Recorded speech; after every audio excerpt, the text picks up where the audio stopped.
За бүгдээрээ сайн байна уу? Өнөөдрийн уншлага эхлэх гэж байна. За сонголтын 3 өдөр маань энэ 3 карт байна. Энэ 3 картаас та хамгийн их татагдсан өөрийнхөө одоо сонирхсан картыг сонгоод доорх хэсгээс уншлагыг үзээрэй. За өнөөдрийн энэ уншлага хийх картууд болохоор өдрүүд болохоор за нэгдүгээр сонголтыг энэ өдрөөр за хоёрдугаар сонголтыг энэ өдрөөр за гуравдугаар сонголтыг болохоор ийм 3 өдөр сонгогдсон. 3 өдрөө хүртэл гэж бас сонгож тохируулна бас ажилтаа.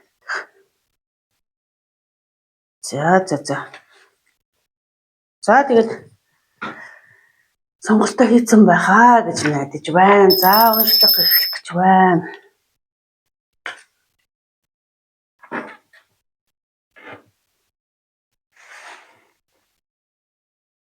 За дараагийн ээлжинд уншигдах өдрүүдийг ураагаад.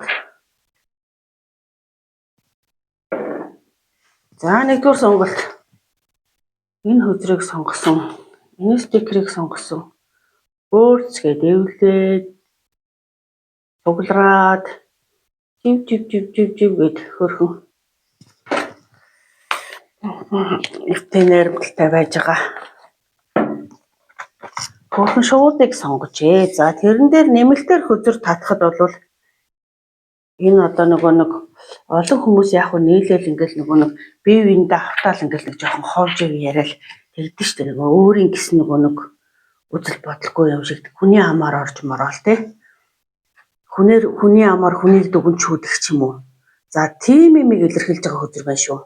Тэгээ тийм имийг тэрийг сонгосон тийм мессеж байна.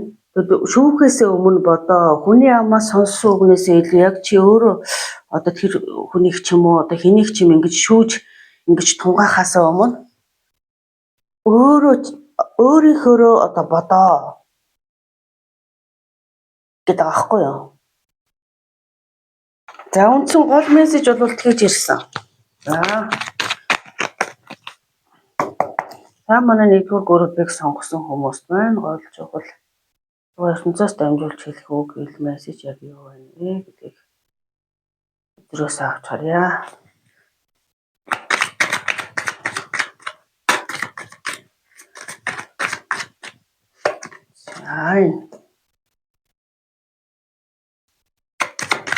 За Capno Night гэж өдөр гэсэндээ аягийн Night гэдэг өдөр байна л да. За дан Capтай холбоотой ер нь 3-3-аараа цугларсан. Тэгээд тэр хүмүүс нэг тийм магадгүй хайр сэтгэлийн талаар шивэр авир гэл хин нэг залуугийн талаар ч юм уу хин нэг бүсгүйн талаар 3 найз ингээл одоо өөртөө яриад байна л да.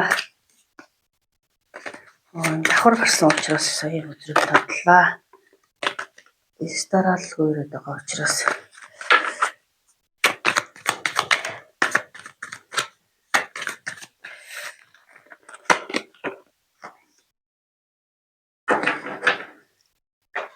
тэгээд өөрийн гисэн нэг жоох ингээд найз нарын үгээр ороод магадгүй хайртай найз одоо нэг найз залууга чамд ингээд сэтгэлээ дэвсэн барьж байгаа ингээд эсвэл өөрөө тэр нь чи байх ч магадaltaй өөр хин нэгэнд одоо ингээд жоох ингээд татагдаад эсвэл магадгүй бүр гэр бол олчихсан нөхөр мөхөр ч юм уу найз залуу малуу за эсвэл бүр ингээд найз хөөхөн найз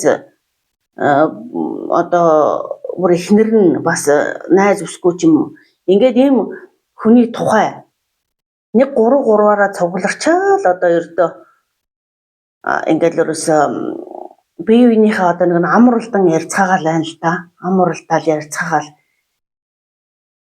Тэгээд ярьж байгаа юм нь ерөөсөө ингээд байна. Хамгийн гол нь нөхрийнхөө талаар юм уу, найз залуугийнхаа талаар ч юм уу, эсвэл найз бүсгүйгийнхаа талаар, эхнэрийнхээ талаар ярьж байхдаа ердөө тэр цаад хүний сэтгэл чамд гаргаж байгаа сэтгэл энэ төрийг ерөөсөө авч хэлцгүй нэг найз нарын үгэнд хит автаастай л байгаа даа. Найз нар юм уу? Игч дүүнэр ч юм уу, ах дүүнэр ч юм уу ингээд яг өөрийнхөө дотор сэтгэлийг сонсоод энэ яриа шийдвэрийг ингэж гаргаж байгаа юу? Амьдралын ачаа нурууг хамтдаа үүрээд явах хүн чинь болохоор хайртай хүн чинь болохоос биш найз нөхөд биш шүү дээ гэж хэлээд байгаа байхгүй юу? Гэтэл найз нөхдийн ч юм уу тэр ойр дотны өөр хүмүүсийн аманд айгүй автаад байна.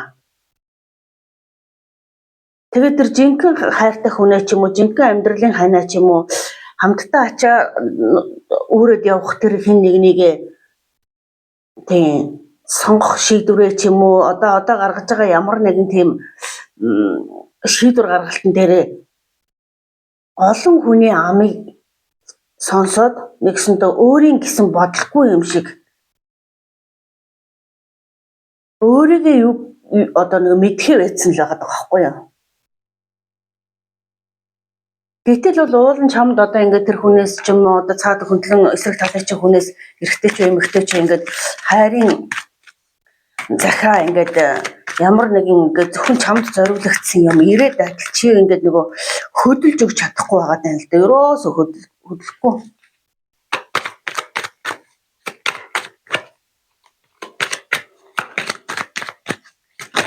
Тэгээд чи одоо нэгсэндээ өөрийн гэсэн үзэл бодлохгүй юм шиг ингээд байгаад ахаар эсрэг талын чинь хүн баг одоо ямар ч одоо тийм нөгөө одоо нэг хүнтэй харьцаж байгаа биш нэг бүлэг хүмүүстэй харьцаж байгаа юм шиг нэг тийм сонин байдалтай болцоод бараг тэндээс одоо ингээд нөгөө үйлдэл ингээд ямар ч одоо хандаж зөвхөн өөртөө чинь ярилцмаар байдаг гэтэл чи чинь одоо ингээд нөгөө олон хүмүүсийн санаа оноо аваад ингээд яг өөрийн гэсэн бодлого юм шиг байгаад ахаар энэ хүн чамтай ингээд ярилцъя ойлголцъя гэх тэгэхээр ерөөсөө тийм одоо юу гэх юм бараг нөгөө хэлж ярих үг одоо ингээд ярилцахч боломж олохгүй тийм айгуу тийм сонин байдалтай байгаад байгаа. Хүзэр юу гэж нэг гэхээр найз нөхөд гэр бүл одоо тэр хамтарчаад яриад байгаа шивэр авир гэдэг ингээд ямар ч үр ашиггүй яриад байгаа хүмүүсийгээ биш энэ сэтгэл гаргаад ингээд байгаа хүнийхээ одоо ингээд нэг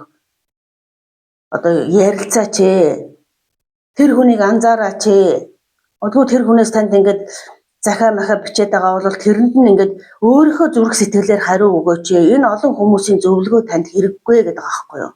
Амьдралд хамтдаа ингээд ачаа нуруугаа өөрөөд явах хүнтэйгээ хоёулахнаа өөрсдийнхөө дотоод сэтгэлээрээ харилцах хэрэгтэй байна. Тийм болохоор саад эсрэг хүсний чинь хүн одоо бүр уучраа олгоо байгаад ямар ч тийм нэг юугүй болчиход байна одоо үйл хөдлөл авч чадахгүй бараг тэндээс одоо явхаас та гэдэг тийм за болидо гэдэг ингээ ягаад гэвэл өөртөө чи ингээ ярихад айгүй тийм хэцүү ойлголцохгүй тэр хүнтэй биш өөр хүмүүстэй ярилцаад байгаа юм шиг өөр хүмүүсийн үзэл бодол орж ирээд ердөө болохгүй байгаа учраас баг энэ нөхцөл байдлыг орхиод явхаас та гэдэг. За эсрэгээр ийм нөхцөл байдалд орчод байгаа хүн нь таач байж магадгүй. Тэгвэл үгүй дээ та өөрөө ингэж найз нөхд ингэж хамаг юм хүмүүсийнхаа үгийг сонсоод тэр өөрийн гэсэн бодлого шийдвэр барьж байгаад байна. Тэгэхээр тэр эсрэг хүсний хүн одоо ийм боломжгүй нөхцөл байдлаас явахаас тагээд уул нь бол энэ хүн тэр хөндлөнгийн хүмүүсийг оролцуулж харьцах биш чамтай хамтдаа холын замаагаа туулах одоо ирээдүй чинь хань байдаг юм аа чамд хайртай чин сэтгэлээ зориулж байгаа бүр алсын зоригтой хин нэг та тэгээд сонсоод өгөхгүй ярилцаад өгөхгүй нэг тийм байдалтай байгаа байхгүй юу? Хэрэгтэй хэрэггүй шүүр байна. Хэрэгтэй хэрэггүй танд бодол санаанд чинь нөлөөлөд үзэл бодол чинь нөлөөлөд энэ хүнтэйгээ харьцахад чинь нөлөөлөд байгаа олон хүний санааг бол шүүрдэн хаяа гэдэг байгаа байхгүй юу? Намар одоо нөгөө цэцгийн модны навчс унаад ирэхээр одоо нөгөө шүүрдэн хаях хэрэгтэй цагтаа мэдээж найз нөхдөд зөвлөгөө хэрэгтэй байлгүй яг хөө тэгтээ яг энэ цаг мөчид энэ ирээдүйн холыг хамтдаа туулах хүний хувьд тэд нартай чинь амьдрах гайгүй тантай амьдрах гэд танд хайртай дуртай танд сэтгэлээ зориулаад байгаа учраас та хэрэгтэй цаг үед өөрийгөө бодсон шийдвэрийг гаргаж зарим тэр илүү өгүүлсэн, илүү оролцсон хүмүүсийг жоохон дөнгөжтэй шүүрдэх хэрэгцээтэй цаг үйл байгаа даа л да.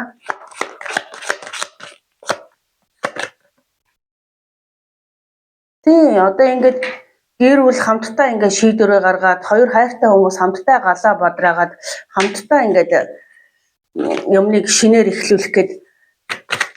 эхлүүлэх боломж байгаад байна. Тийм та тэнд гоё гэрийн одоо эзэгтэй нөхөр тэгээд одоо юу гэх юм тодорхой хэмжээний байр суурьтай тэгээд тэнцэнэ одоо холын хугацааны тийм харьцаатай ийм харьцааг та нэг жаахан сонирн байдалтайгаар хүлээж аваад л байгаад байна л да. Ер нь бол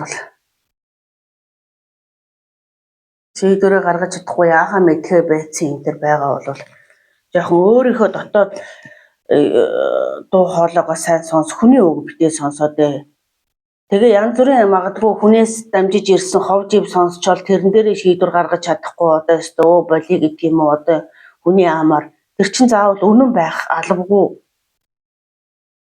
Тийм болохоор тэр хин нэгнийг найз нөхдөдөө юм уу ах トゥ утэйгээ нийлж шүүж байгаа бол шүүхээсээ өмнө бодох хэрэгтэй гэдэг аахгүй таныг. Хайгуу олон хөзөр өмчл.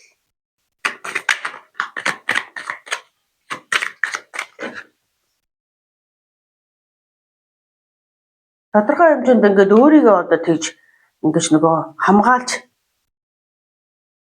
хамгаалт үүсгэх шаардлагатай. Тэр нь одоо тэр хамгаалт гэдэг нь одоо юу гэсэн үг нэг янз янзын одоо хэр үлтэмжлээс хамгаална гэхээсээ илүү одоо ингэж хэд хувийн чинь орон зай руу орж ирэхээс хамгаалах байхгүй юу?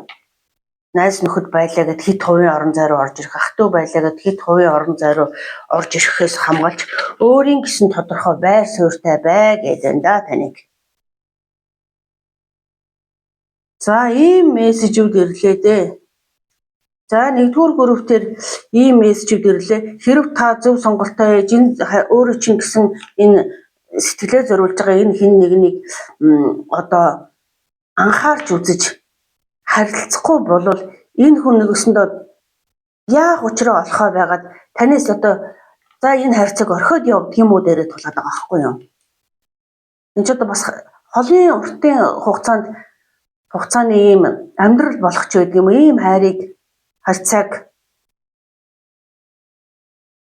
чиний амьдралд хамаагүй хүмүүсээс болж магадгүй хайртай хүн чинь таныг орхиж явах гээд байна л та энд.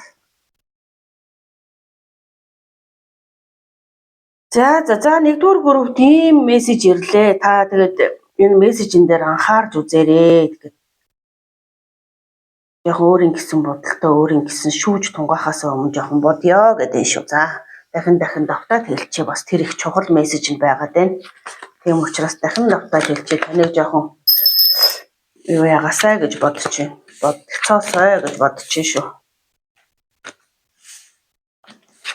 За тэгээ эргэлзээ тэнэгэлзээ янз янзын юм байвал тэгээ хувийн чатаар зөвхөн ганцхан өөртөө зориулсан мессежийг хүлээж авч болно. Ер нь бол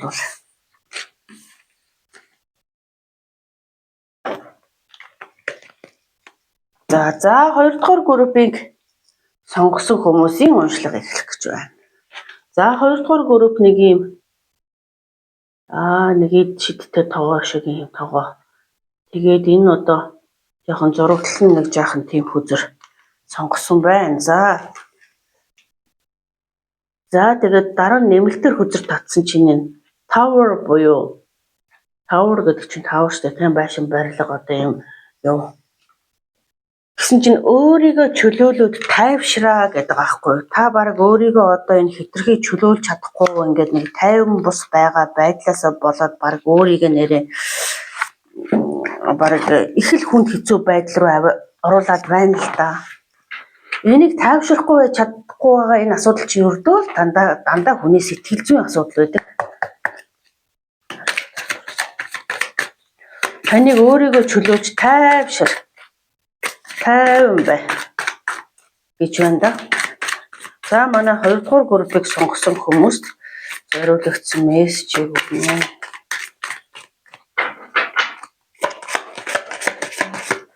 За 2 дугаар группд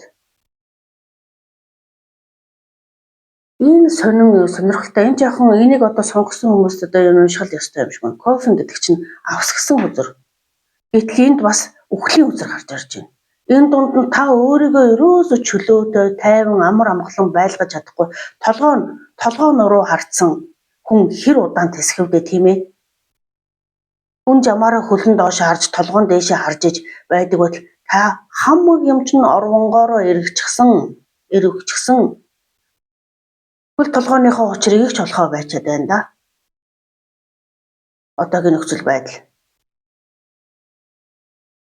Тэгээд энэ үхэл гэдэг хөзөр болохоор таныг үхнэ гэж хэлж байгаа юм биш юу юм.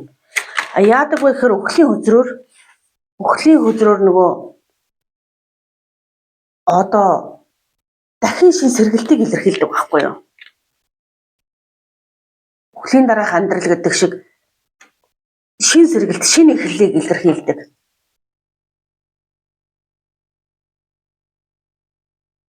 Та энэ нь яг юунаас болоод ингэж толгойн руугаа харцсан юм шиг хамаг ямар ингэж болохоо хийсэн юм шиг санагдаад байна вэ гэхээр энэ гэр бүлийн нөхцөл байдалтай холбоотой байна л да. Гэр бүлийн нөхцөл байдалтай холбоотойгоор та нэг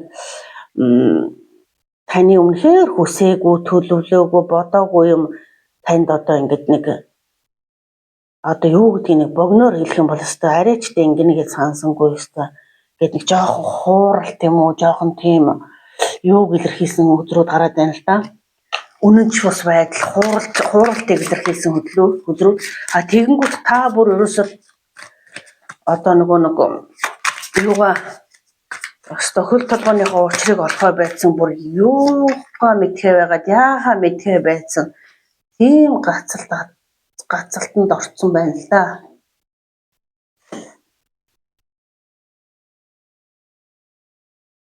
Тэгээ энэ гэр бүлийн харьцаанаас үүсэлтэй байх шиг байна да. Ер нь бол магадгүй хайртай хүндээ жоохон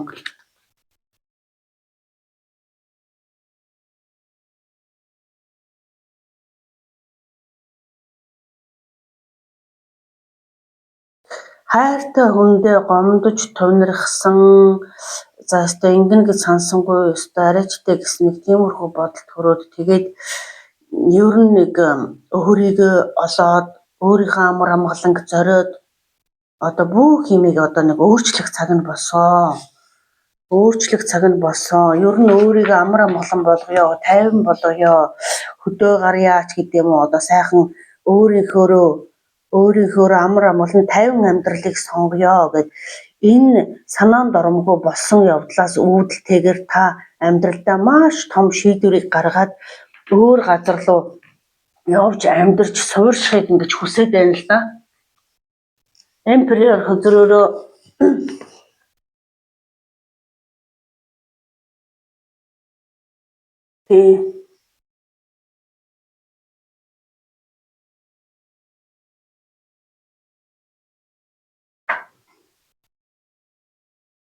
харахгүй болсон шилээ зүгөө гэж яаж харах вэ? Хэцүү санагдаад байсан. Шилээ мартчихад байна. За.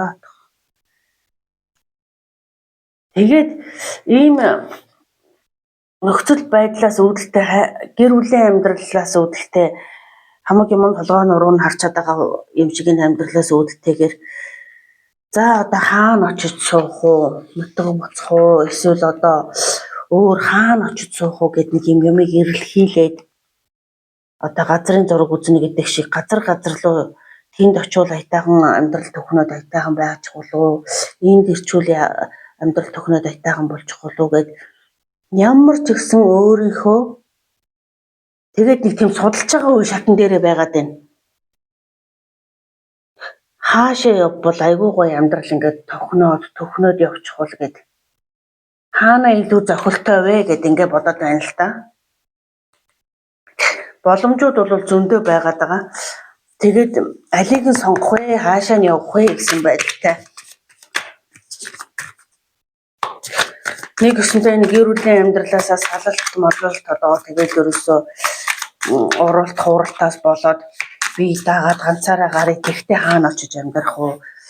хаана илүү боломжтой байна гэд ингээ бодоод байна л та ер нь бол.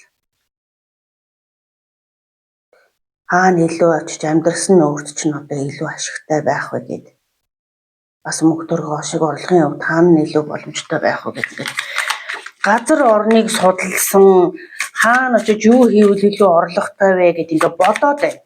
Тэр ингэж бодох болсон шалтгаан нь болохоор энэ гэр бүлийн хууралт нэг санаанд оромгүй оронгороо ирчихсэн гэр бүлийн юм харьцаанаас болоод тэгээд нэг өөрийгөө өөр газар эхлүүлэхээр шийдчихэд байна л да.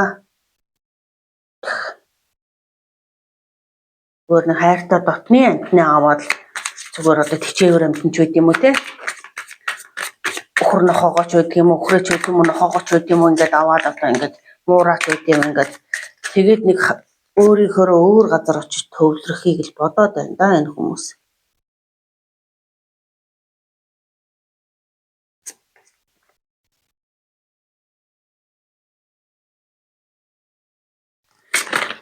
Тэгтээ энэ юу яа штэ. Удахгүй энэ одоо энэ жаахан сэтгэл зүйн дарамтнаасаа гарч чадаагүй байна яг үнэ гэлгээд. Жаахан хүнд хэцүү цаг үе дээрээ тэгтээ одоо нэгтэй юм байдалтай тулцсан юм чинь өөрийнхөө арга замыг хайхал хэрэгтэй гэж бодож байгаа боловч яг энэ авсан сэтгэл зүйн шарах одоо энэ ястаа үнэхээр ингээд нөгөө нэг бодоогүй юм тохиолдчихсан. Энэндээ бүр айгүй шаналаад байна л да. Маш шаналж байна.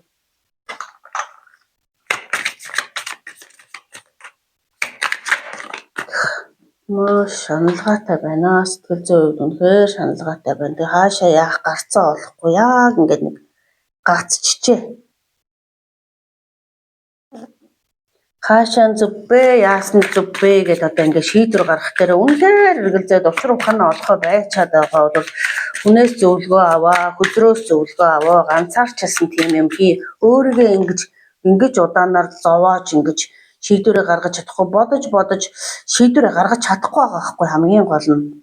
Ингэдэм үү тэгдэм үү гэдээ ас холын ирээдүгөө бодоод за хөдөөнөө нутг руугаа буцаач гэдэг юм уу. Хаана илүү боломжтой вэ гэж ингэж бодож байгаа боловч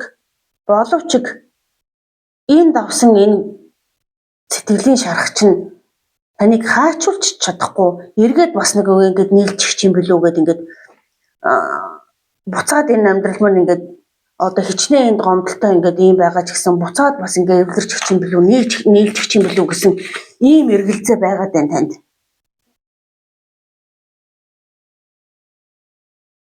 Тэгтэл та ингээд гомдсон байгаа учраас ер нь явах шийдвэрийг л гаргах гээд тэгсэн хэрнээ хаашаа яасан дээргүй яасан гэдгийг ингээд шийдэж чадахгүй байна л да. Нэг өөр ингэсэн жоохон нэг баг ачаамчааж гээд байх юм байхгүй. Тэгээд энэ гэрүүлээ энэ юугаа ингээд орхиод ингээд явъя гэл ингээд бодвол тэгээ яасан дээр үгэл ингээд бодохоор эргээд бас нэг нөхөртөөгөө гэдэг юм уу гэрүүлийнхээ үнтэй гэдэг юм уу эргээд уучраа олчиж магадгүй гэл ингээд бодлоо суугаа байхгүй юу. Тэгээд нэг зориг гаргаад үйл хөдөлгөөн аваад явчих магадгүй яах вэ хүсэл нь уулын хөдөө орон нутгтаа ч юм уу хаа нэгтээ ингээд өөр газар өөрөө төвлөрөөд өөрийнхөө төлөө ингээд амьдарч болно доо. Одоо тэр нь гадаад орнч байж болно хөдөө орон нутгч байж болно өөр нь хаашаач бай ямар ч гэсэн энэ байсан сэтгэл шархлуулсан энэ газрыг орхиод ингээд явчих юм гэхээр эргээд уучраа олчиж магадгүй гэд ингээд зуралдаад байгаад байх юм. Тэгвэл өөрөө бол маш их тийм сэтгэлийн зовлонтой байгаа яг үнэндээ.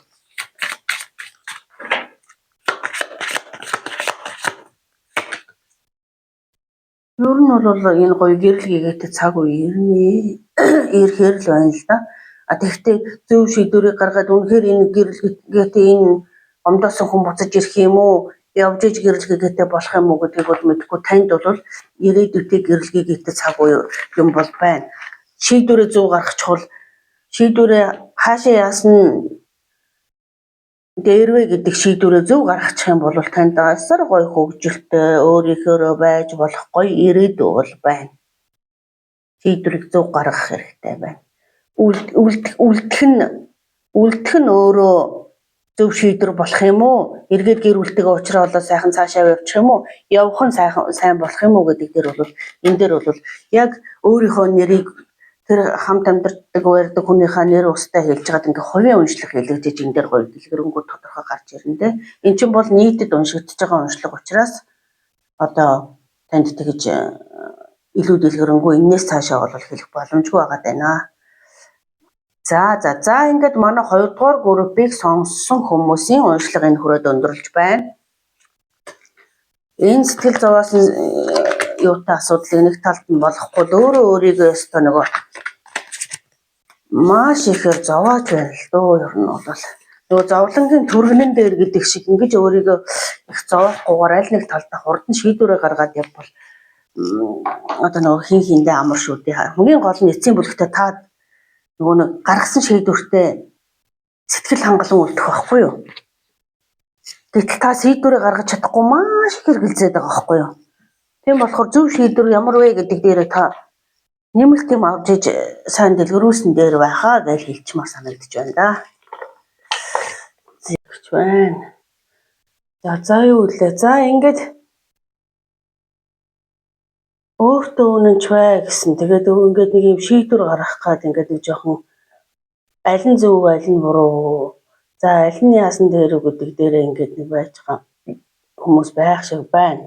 За тэгээд Page of Pentacles гэдэг нь нэг юмны эхлэл одоо нэг шинэ төгслийн байд юм уу? Шинэ одоо ямар нэг ажлыг шинээр эхлүүлэх гэдэг байна. Энэ уншлага ер нь нэг тийм ажил төрөлтэй холбоотой уншлага болох гэдэг байна л да. Тэгээд за нэг шин санаагаа айгүй гоё олоод тэрийгэ дөнгөж эхлээд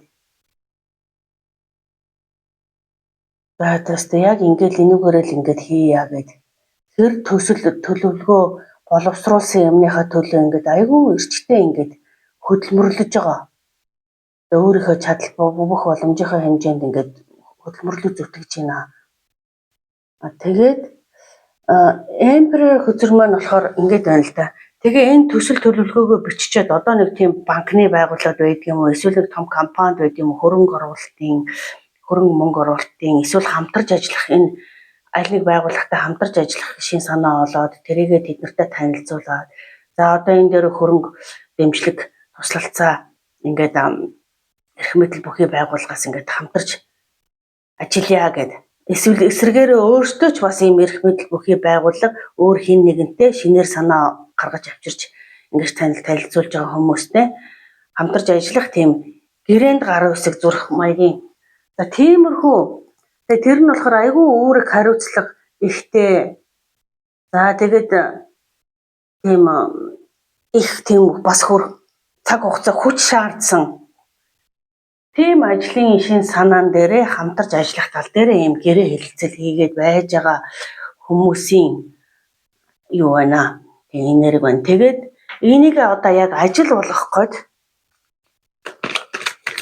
бараг тэр гэрээ хэлцэл нь бүтсэн ч байх шиг байна. Тэгээд ажил болгох гээд одоо жинхэнэ ажлыг нэг маш их ажилтай байна ер нь. Ажил хөдөлмөрлөд эхэлсэн байна. Өстө компьютерийн өмнө суучаад нөгөө хамаг төсөл төлөвлөгөөгөө нөгөө бичсэн гэрээ хэлцлийнхаа дагуу юмгомаа хийх гээд их тийм шаргуу хөдөлмөрлөж ажиллаж байгаа хүмүүс байна. За энэ дээр тийм гэр орондоо тогтохтойхон шиг баг нэг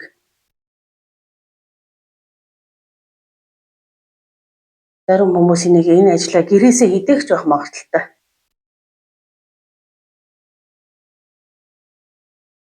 Тийм гэрээсээ энэ ажлаа хийдэг байх магадлал байна.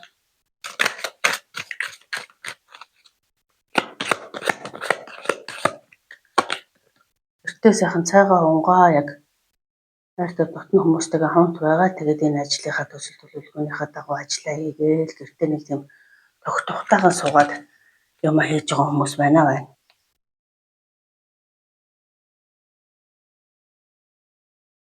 Тийм магадгүй энэ өстө нөгөө хүмүүстэй ингээл гэрээ хийгээл тэгэл нөгөө хүргэлтийн үйлчилгээ хийгээл өөрөө компьютер дээрээ гэрээсээ ажиллаад хүмүүсээр одоо юмаа хургуулгээл тийм онлайн шоп ажиллаулдаг хүмүүс ч гэл байна. Ер нь нэг тийм мөнгө санхүүтэй холбоотой юм аа. Ер нь мөнгө санхүү хийдэг ажилтай холбоотой.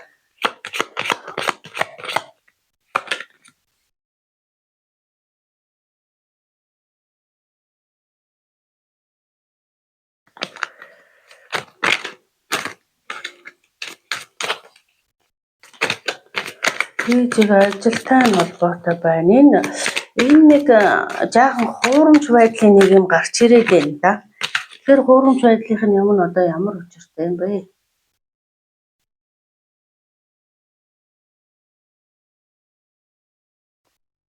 Мөн өдрөөр жаахан тийм хуурамч байдал гэхээс бас мөрөөдөл байж болох юм да. Тийм мөрөөдөл нь ч хийж болж байна л да. Яг биелээгүй байгаа. Ишөө илүү бас нэг юм шин санаа олцсон.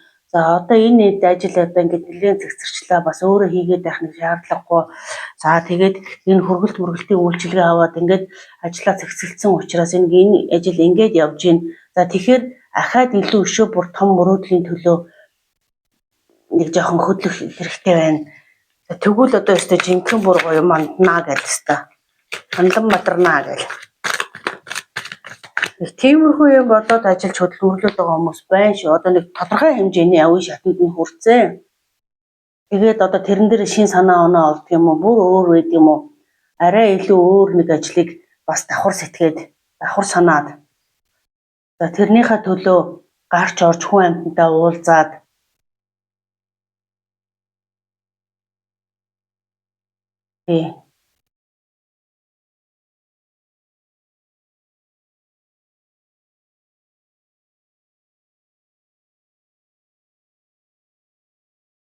энэ нэг жоохон гансаалгасан байдал ирээд байгаа юм учиртай байна вэ? За тэрийг жоохон тодруулж харъя. Ер нь бол ажил төрлийнхөө төлөө аюулгүй эрчимтэй яваад баттай байр суурьтай ишөө бүр мөрөөдлөө том болгоод тэрнийхээ төлөө сайхан ингээ ажиллаад хүн амьтантай гэрээ хилцэлээгээд гар үлийн үсгээ зурлцаад ингээд цаашаа ишөө илүү гоё ажил бүтэмжтэй байгаа учраас дэлхийн аялалд гарах гэж байгаа хүмүүс ч байна. За хаашаа явж аялах уу? Юу хийх үү гэж байгаа хүмүүс ч бас дунд нь байж яах юм. Гэтэл энэ нэг сэтгэл гонсойлох шинэг 5-ын аяг одоо ямар юм илэрхийлж байна вэ? Хамт явах гэжсэн зарим хүмүүс нь жоохон жишээ нь аялал зугаалганд хамт гарья гэжсэн хүмүүсийн зарим нь жоохон болсон байх магадлал бас байгаад байна л да. За тэгвэл найз нөхөд ингээд энэ бос хүмүүсийг орхиод зөвхөн гэрүүлээрээ явъя да гэдэг шийдвэр гаргадаг ч юм уу. Одоо тий ажил амжилттай сайхан байгаа улсууд тэгээд хамтдаа одоо өөр газар орн руу аялье. Тэгээд уул нь бүр ингээд айгүй олоолаа явах гэж байтал зарим хүмүүсийн ажлын бүтээгүйгээс болоод за зөвхөн гэр бүлээрээ явъя да гэдэг шийдвэрийг гаргаж биш үү юу? Хаашаа аялах нэг дэлхийн аль нэг бунцэг болон аялахаар явах гэдэг. Ажил төрөл нь айгүй амжилттай сайн явж байгаа хүмүүс байна.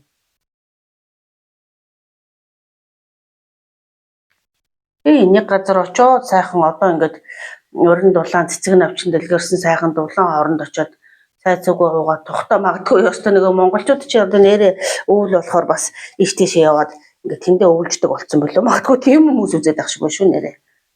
Монголд хаашд олдог орлого тодорхой хэмжээний ажил хөдөлмөр орлоготой. Одоо мөнгө төгрөг санхүү орж ирдэг учраас өшөө дэлхийг тойрох өөр одоо далаа ус гатлаад өөр газар руу аялалд яваад тэрэндээ ингээд нэг олоолаа явах гэсэн боловч зарим хүмүүс нь болоод зөвхөн гэрүүлээрээ явахыг сонгоод за тэгээд гэрүүлээрээ тэндээ өрн дулаан газар өөр хүмүүстэйгээ хамтдаа сайхан элбэг хангалуун дугаатай сайхан цаг хугацааг өнгөрөөгөөд ирээ да гэд гарч байгаа хүмүүс байна. Энийг сонсож байгаа улсууд зарим нь болохоор энэ уншлагын зарим юуны явц дээрээ зарим үе шатлалын явц дээр гэрээ хилцлийн гараан дээрээ байж байгаа хүмүүс байна. Эний ч олон хүмүүс сонсож байгаа болохоор тэгээд өдрийн уншлага янз янзаар л уншигдана л да ер нь.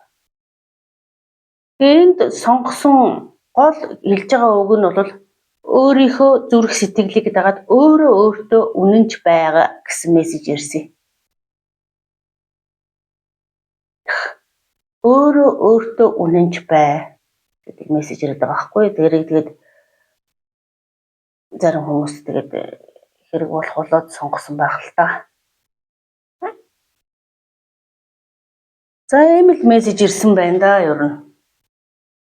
Тийм бүтлгүй юм алгаа алга зүгээр өөртөө үнэнч байх тал дээр нэг жаахан өөртөө үнэнч байх тал дээр нэг жаахан тийм юу мессеж ирлээ. Өөрөөр ер нь тэнд амжилттай сайхан явж байгаа хүмүүс үзэж байна энийг.